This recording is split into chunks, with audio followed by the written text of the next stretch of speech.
Today we have an overview of Midway's 1963 pitching bat called Slugger. This isn't a normal pitching bat, and it has some pretty cool and unique features to it. Where most traditional pitching bats have the running man unit in the back where there's the mechanical animation, and the gameplay on those is maybe more strategic and methodical.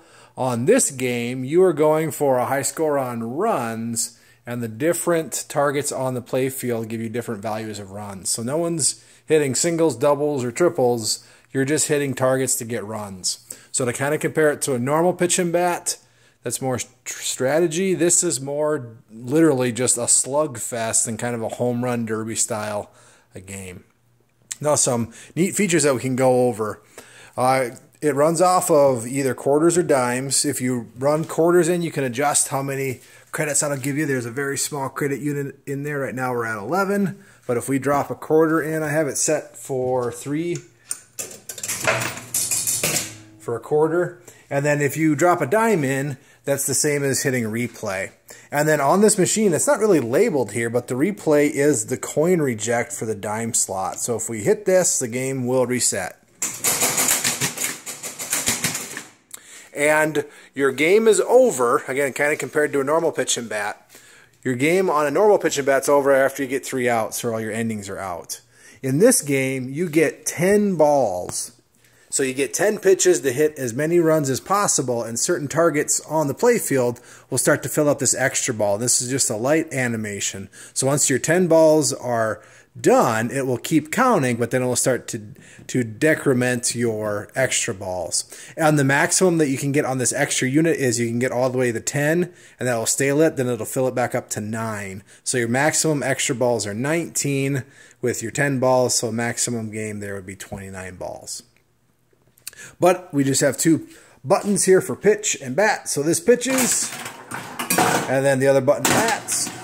You get 1 swing per pitch, except if you hit either of these resets. So actually, if you hit the ball into this slingshot style kicker, it will actually reset the bat mechanism, and if the ball came back towards the bat, you can bat again. And if the ball's still bouncing around, or if you hit this slingshot kicker, the motor would run and reset the bat for you. So it's kind of a cool extra swing feature if you hit the target resets on the left or the right. Now, other ways to score runs here, you always have a different lit option, and every time you hit one of these, it will advance a unit and change. So these flip up yellow baseballs are now worth 10 runs when they're lit. So if we knock one of those down, I guess it only advances after you hit a player or a glove in the back. So we got 10 runs for that. Then if we hit one of the players for 4, it'll advance it. And now the next lit target is the red baseballs in the back for 30 runs. So those are up on the little home run ramps, and they're quite challenging to hit. If we hit one of those, we'll get 30 runs, and then the unit will advance again and light some other feature. So now we have our white baseballs lit for 10, and then we also get an extra run for that. And then we have to hit a player or a glove. Player's 4, glove is worth 2 runs to get that unit to move. And now the red baseballs are worth 3 extra balls. So we've scored already just 2 extra balls. We haven't pitched anything besides that first one. We have 2 extra balls, and if we hit that other red baseball in the home run ramp, we get 3 more balls or 3 more pitches to go through. And on this game, you don't get outs, it just counts pitches. So there is a way to just completely whiff, and then you'll lose or not score any on that bat. But there is also slingshot kickers here that if the ball were to hit, it would try and fire it back towards the targets. So there's some pretty good action. You can get a lot of ricochet going on. You can also get multiple targets. So you could go off of one of the white baseballs and then go into a couple of those and then get multiple scores on that. So you can get multiple targets on the same ball. And when you are getting down and there's not many targets left to hit, this is where it's advantageous to hit one of these with your pitch, because that'll reset all the gloves and the baseballs, and then this will reset the players. So you have a new field to hit at. This will also automatically reset all of the targets when you get to your 10th pitch. So between 9 and 10, it'll actually reset that so that if you did get extra balls, you'd have something to shoot at if you knocked them all over. To reset the flip-up targets, so both yellows are down now, you have to land it in one of these holes. It's quite difficult to do this. This is more of a luck. But then that will reset those, and if all of our white baseballs were down, we'd have to land in this gobble hole and then reset those.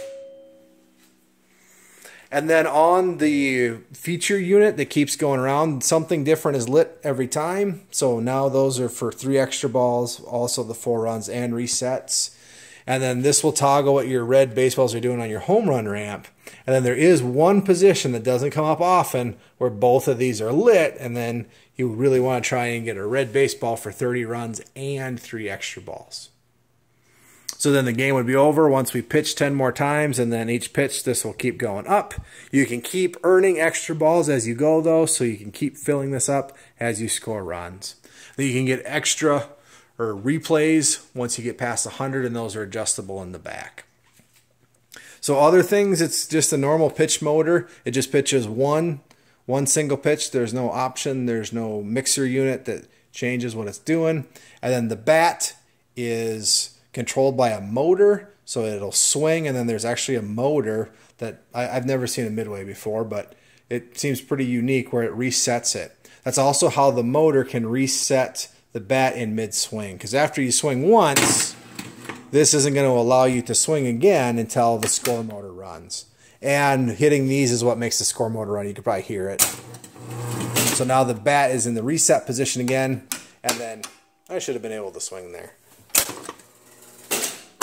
Now I can swing. And then that also gets reset every time you hit the pitch button, and there's a switch on the pitch motor to reset that bat. So in the back, there's not a whole lot. There's our score relays for our runs. There's the ball count that goes to 10, and then it keeps going with all the extra balls that you scored. This is our feature step-up unit. This is just a continuous stepper. So it just keeps going around. This is what changes what feature is lit during which ball. And then down here, we have our extra ball step up. So every time this steps up, that adds another light to our extra ball meter. This is a step up, step down, and a full reset. So it's kind of a complicated mech. It can go up one, down one, or it can completely reset. On the back door, this is the score motor. That's kind of interesting. It just has a couple cams, or a couple switches on one cam, and then it has a disc on it as well for different features as it goes around. A lot of smaller type relays. And again, this is the first Midway that I've seen. Typical fuse holder, get those replaced. And then we have a chime box, and then just a bunch of individual relays for the different features.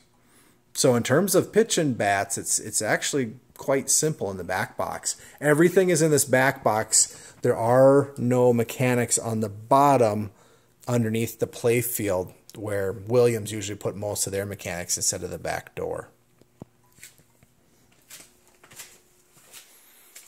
And that pretty much wraps up Midway Slugger. So if you get a chance to play or buy one of these, I suggest you check it out.